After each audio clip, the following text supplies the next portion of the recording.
Mom married 3 weeks after Dad's death, moved in her new husband and his kid. Now, 15 years later, she wants me back. I remember the day my parents sat me and my sister Emma down to tell us they were getting divorced. I was only 7, but even at that age, you can feel when things are falling apart. Emma was 9, and she had this tough girl act going on, trying not to cry, but I could tell she was hurting. We both were. They gave us the whole "it's not your fault" speech, like somehow hearing that would make it less crappy. It didn't. After the divorce, things were rough. We stayed with Mom, and she did her best to keep life going, but it was obvious she was struggling.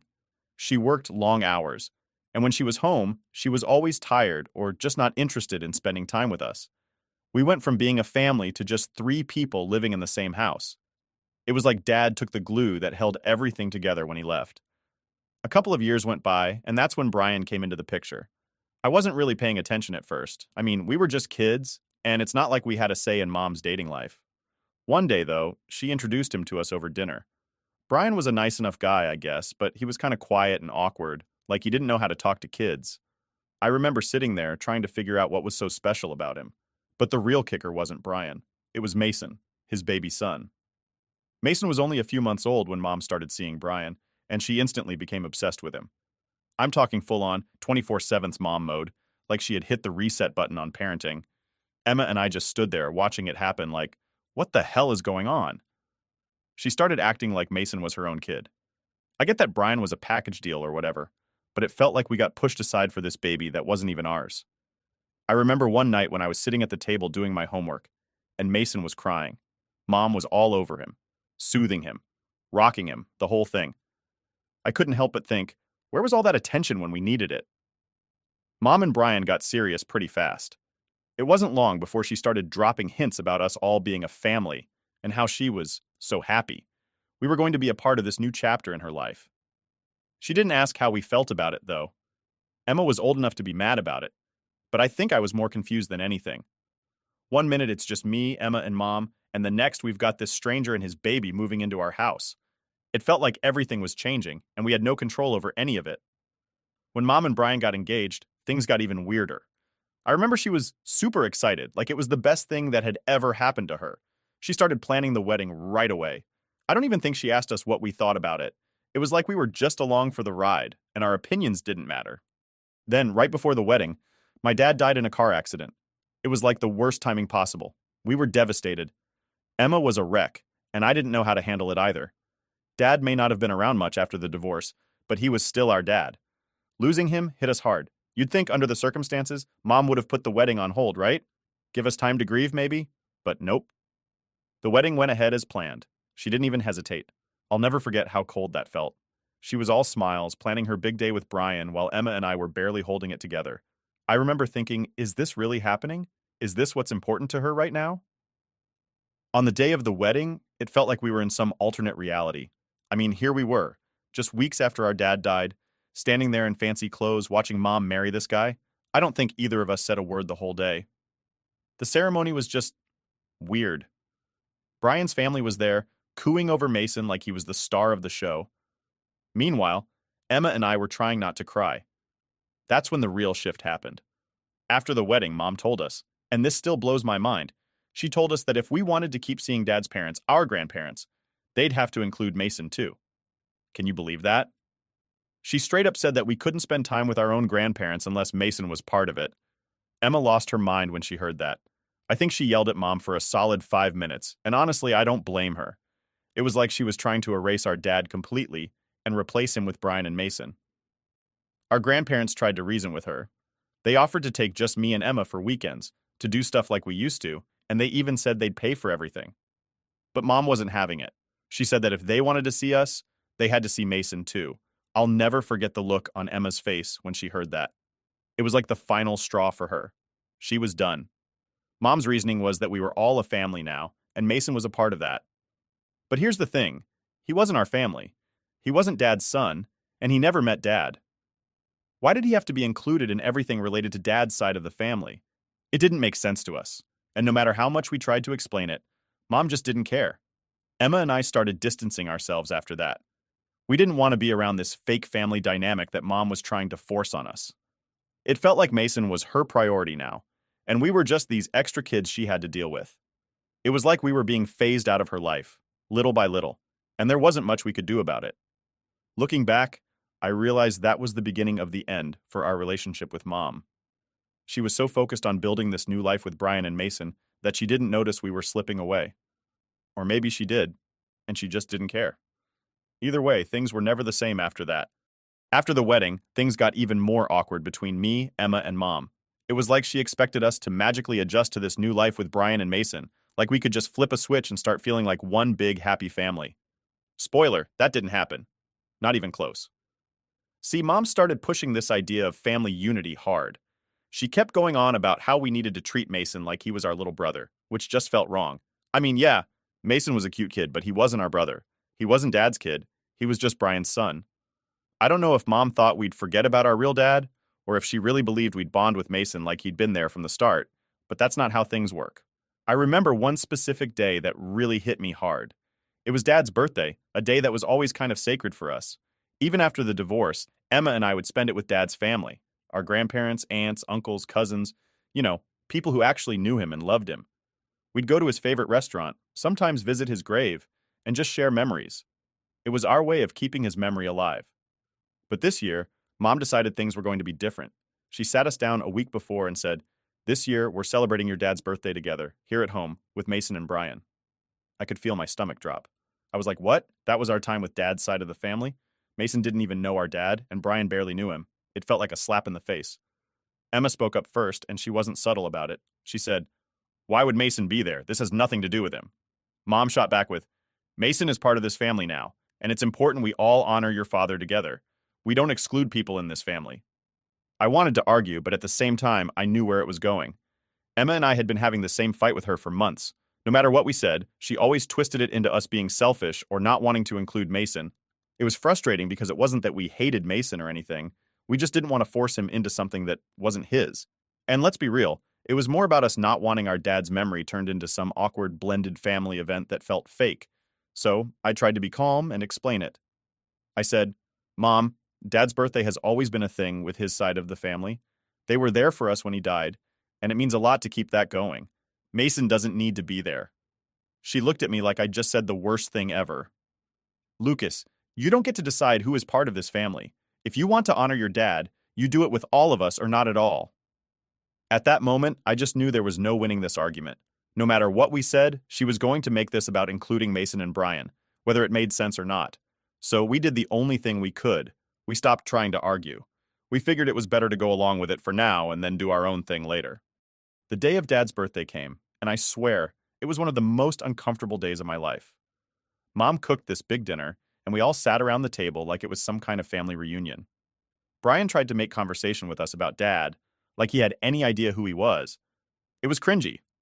The whole time I was just staring at my plate, counting down the minutes until I could leave. And then there was Mason. Poor kid didn't know what was going on. He was just running around, being a typical 3-year-old, completely oblivious to the fact that this day had nothing to do with him. I couldn't even be mad at him. It wasn't his fault, but it still felt wrong that he was there. After dinner, Mom pulled out this birthday cake. She had put "Happy Birthday, Dad" on it, and as we lit the candles, she made all of us, including Mason, stand around and sing "Happy Birthday." I remember standing there, my mouth barely moving, trying to keep it together. It felt like she was rewriting history, like she was trying to force this fake narrative that Mason and Brian were part of Dad's life somehow, but they weren't. They never were. Emma had it worse. She couldn't handle it at all. Halfway through the night, she stormed out of the house, and I didn't blame her.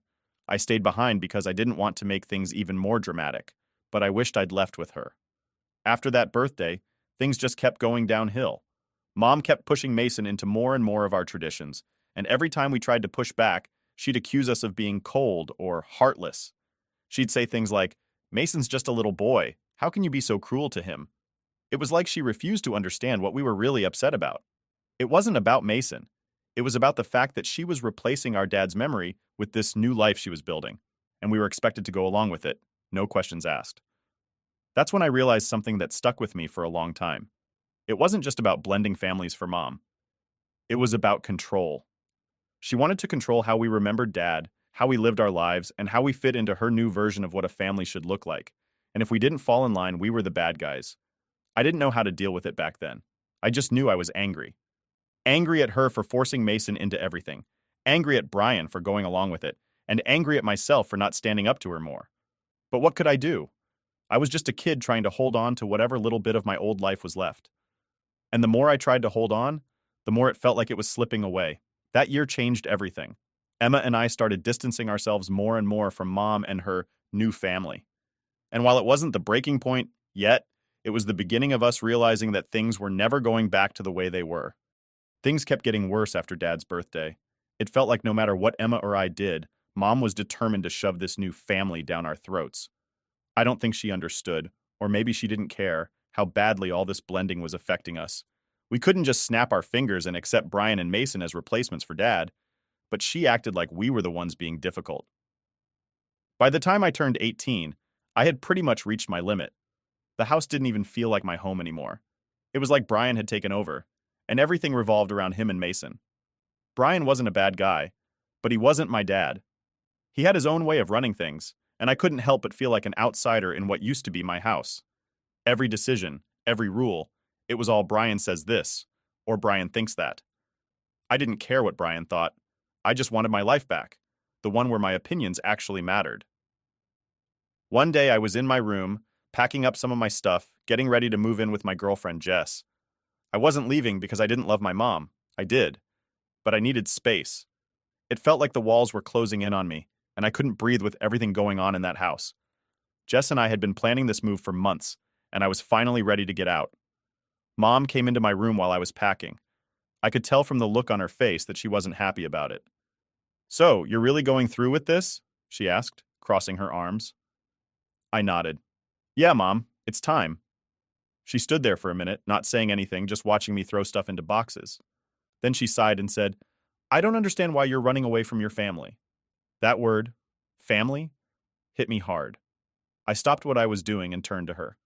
"I'm not running away from family," I said, "but this doesn't feel like my family anymore." Her face changed. She looked like I had slapped her. "What are you talking about? Of course this is your family. We're all in this together." I couldn't believe she still didn't get it. "Mom, ever since you married Brian, everything has been about him and Mason. It's like Emma and I don't even matter anymore. We're just here. You're trying to replace Dad with them, and I can't deal with it." She shook her head, frustrated. "I'm not trying to replace your father. I just want us all to be a family. Why can't you see that?" I didn't know how to explain it to her. It wasn't that I didn't want a family. I just didn't want this forced version of it. "I don't feel like I'm part of this family," I said, trying to stay calm. "I feel like I'm stuck in someone else's life." Mom looked like she was about to argue again, but then she sighed and sat down on the edge of my bed. "I just want you to be happy," she said quietly. "I want us all to be happy." "I know, Mom," I said, softening a little. "But I'm not happy here. I need space. I need to figure things out on my own." We sat in silence for a minute. I could tell she didn't want me to go, but at the same time she knew I had made up my mind. After a while she stood up and left the room without saying anything else. I went back to packing, feeling a mix of guilt and relief.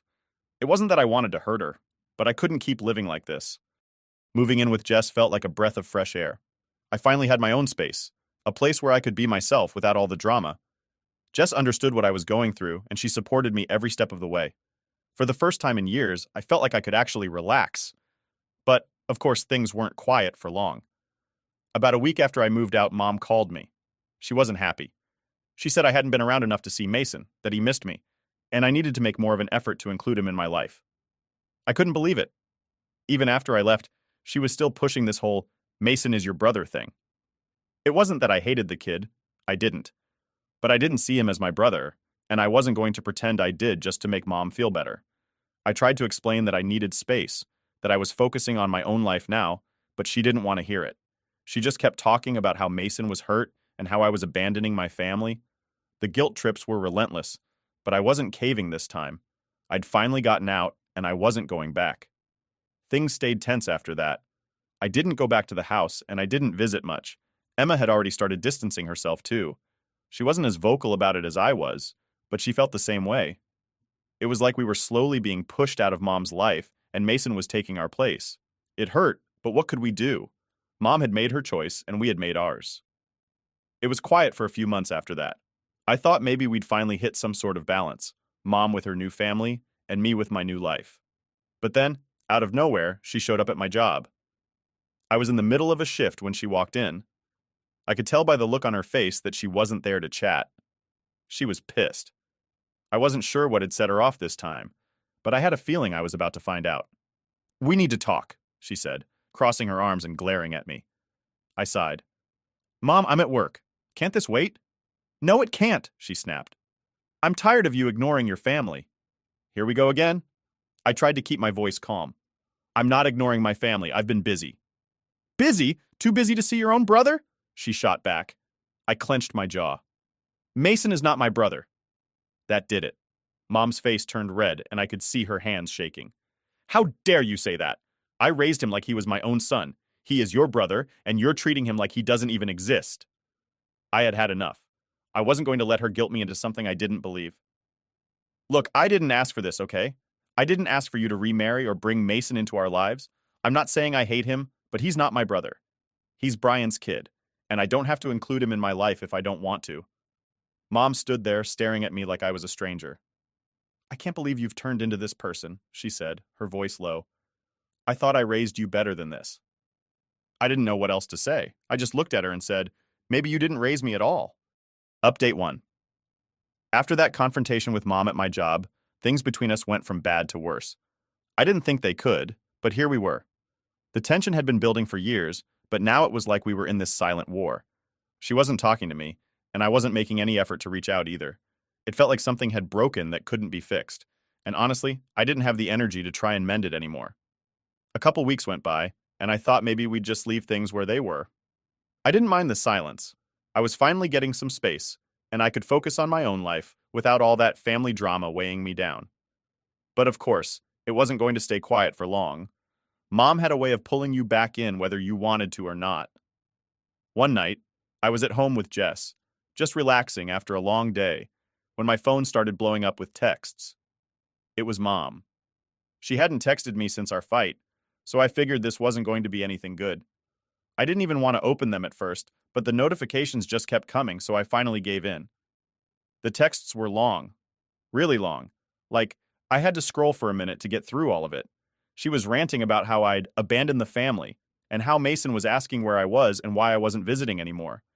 She said I was hurting him by not being around, and that I was being cruel to a little kid who had done nothing wrong. I just sat there staring at my phone, completely drained. It was the same argument, over and over again. She couldn't accept that I didn't see Mason as my brother. She refused to let it go.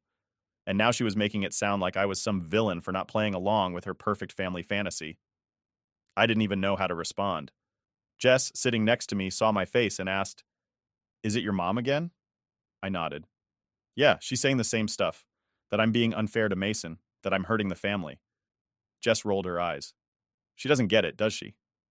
"Nope," I said, tossing my phone on the table. "She's never going to get it." Jess put her hand on my shoulder.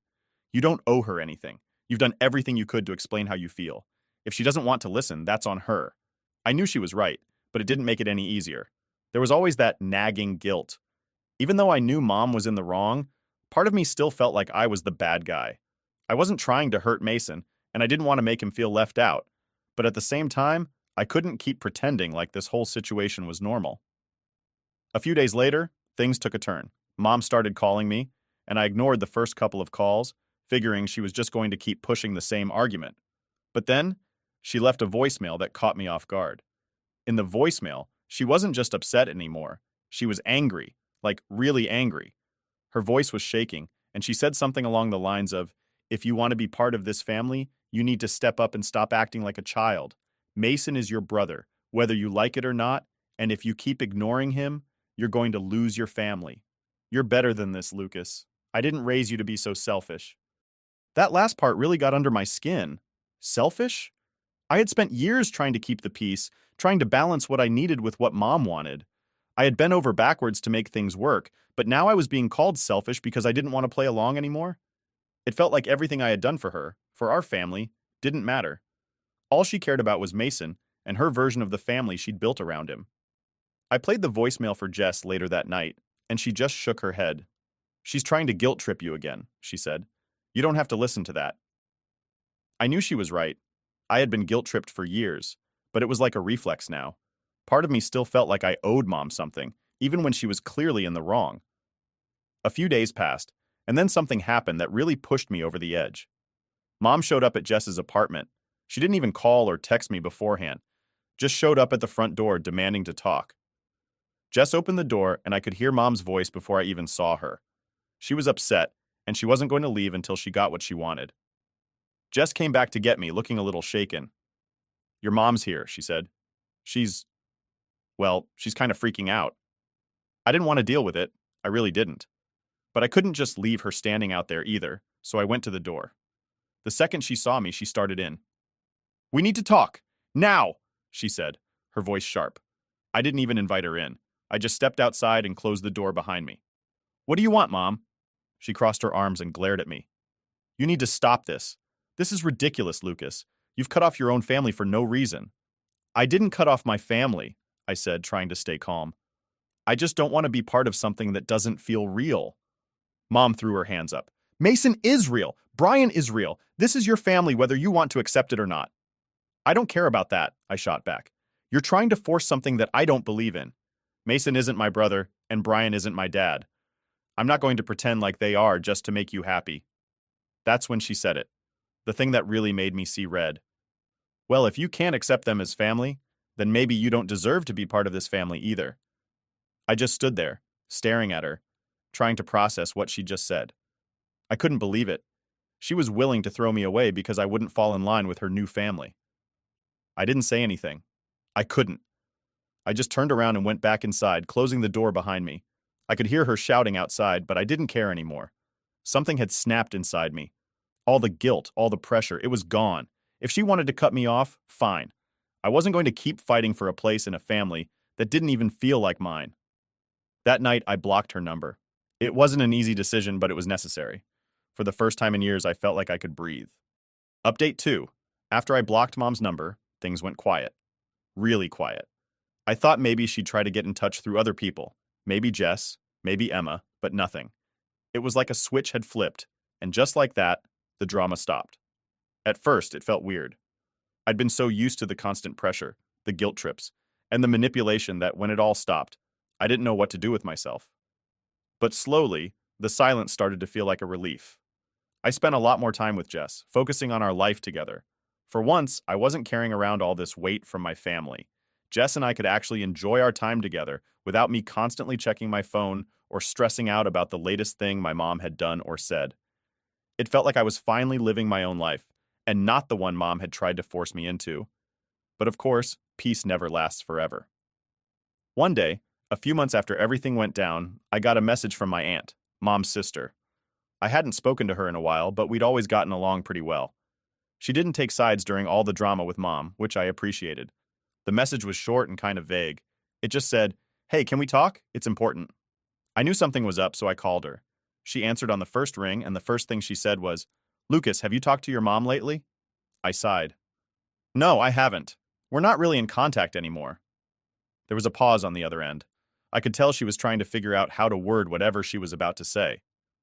"Well, I don't want to get in the middle of things, but you should probably know that your mom's been telling everyone that you and Emma abandoned her and Mason." I closed my eyes and took a deep breath. Here we go again. "She's saying we abandoned her?" I asked, my voice tight. "Yeah," my aunt said softly. "She's telling people that she tried to reach out to you both, but you've been ignoring her, that you're refusing to be part of the family and she doesn't know what to do." I couldn't help it. I laughed, even though none of this was funny. "Of course, she's the victim now. Classic."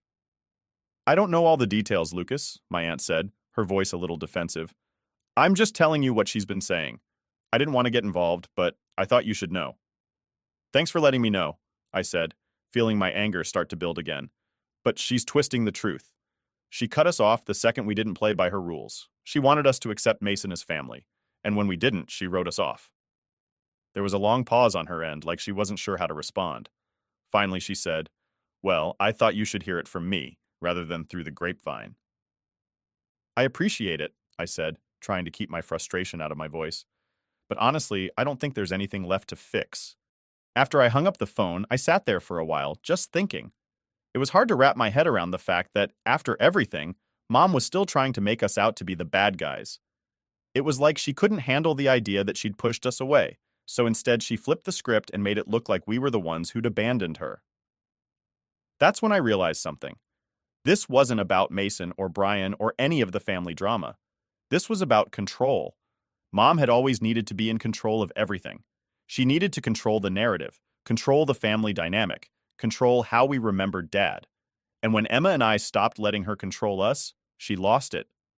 A few days after the call with my aunt, I decided to reach out to Emma.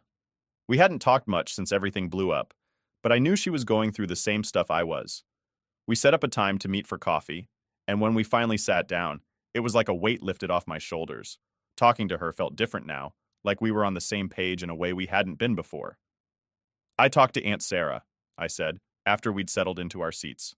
Emma raised an eyebrow. Yeah? What did she say? I told her about the conversation, about how Mom was telling people we'd abandoned her. Emma rolled her eyes so hard, I thought they might get stuck. Of course she's playing the victim, Emma said. She always does. It's never her fault. I know, I said, shaking my head. But it still pisses me off. Like, how can she not see that she did this? She's the one who pushed us away. She doesn't want to see it, Emma said, taking a sip of her coffee. She's never going to admit she's wrong. In her mind, she's this perfect mom who's just trying to hold the family together, and we're the ungrateful kids who don't appreciate her. That hit me harder than I expected. Perfect mom? Was that how she saw herself? I guess it made sense. In her world, she probably thought she was doing everything right, that she was creating this happy, blended family. But the reality was so far from that.